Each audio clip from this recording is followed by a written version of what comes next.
de todos estes libros, considero que o libro que máis nos vai facer reflexionar durante este período de confinamento é A avoa encarna fai niño.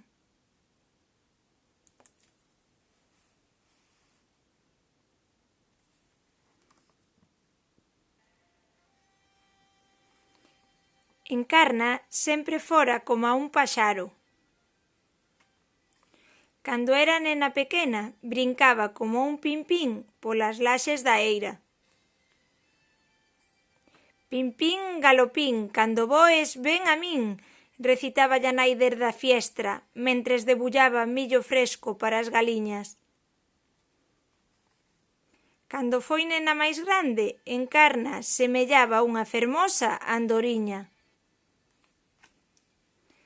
Iña, iña, andoriña, velaí vai miña meniña, decía o pai cando había volver da escola, repoludo e orgulloso como un pombo co papo cheo.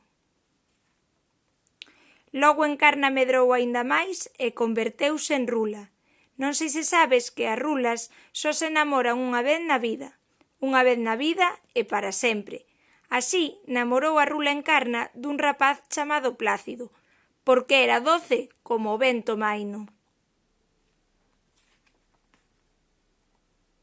Ruliña, miña ruleira, garuleira, miña namorada serás a verdadeira, cantáballe Plácido a súa Rula Encarna, como se baixo as ás abertas da vida non puidesen ter cabida máis ca ela e el.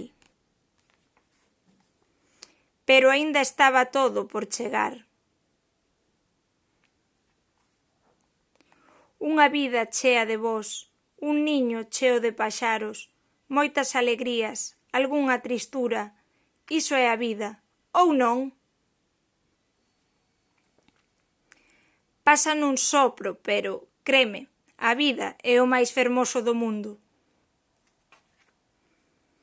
Un día a Rula Encarna mirouse ao espello dos ollos de Ruth e decatouse de que xa era avoa. Ser avoa era o que máis desexaba na vida. Ser avoa é como ser mamá dúas veces. É como poñer dúas veces o mesmo ovo. A avoa Encarna collía a Ruth entre as súas ás de plumas suaves e mouveáballe baixiño. Meu cariño, repoliño, pequeniño, paxariño, palabras todas que a Ruth chegaban co eco máis íntimo do amor. Un día a avoa Encarna enfermou. Pásalles a todos os paxaros, tamén ás persoas. É lei de vida, decía Encarna, resignada, para intentar tranquilizar aos seus. Pero en realidade non hai ningunha lei na vida, non pode habela, que nos impida ter ao noso carón a xente que máis queremos. Ou si hai? Cando os paxaros se enferman, murchan devagar, como a carabéis sen auga. Así lle pasou a avoa Encarna.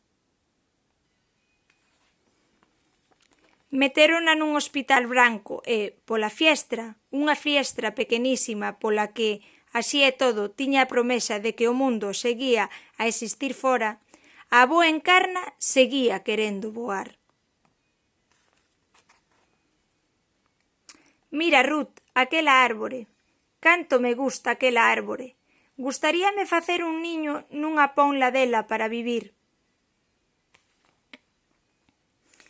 Porque a avoa Encarna, xa o sabes, era un paxaro, sempre o fora, desde que nacera até agora, que estaba a piques de finar.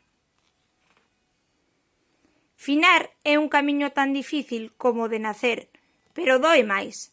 Marchar sempre é decir adeus. Unha mañá a avoa Encarna dixo adeus. Abriu as ás e saíu pola fiestra nun descoido da enfermeira que lle mudaba a cama.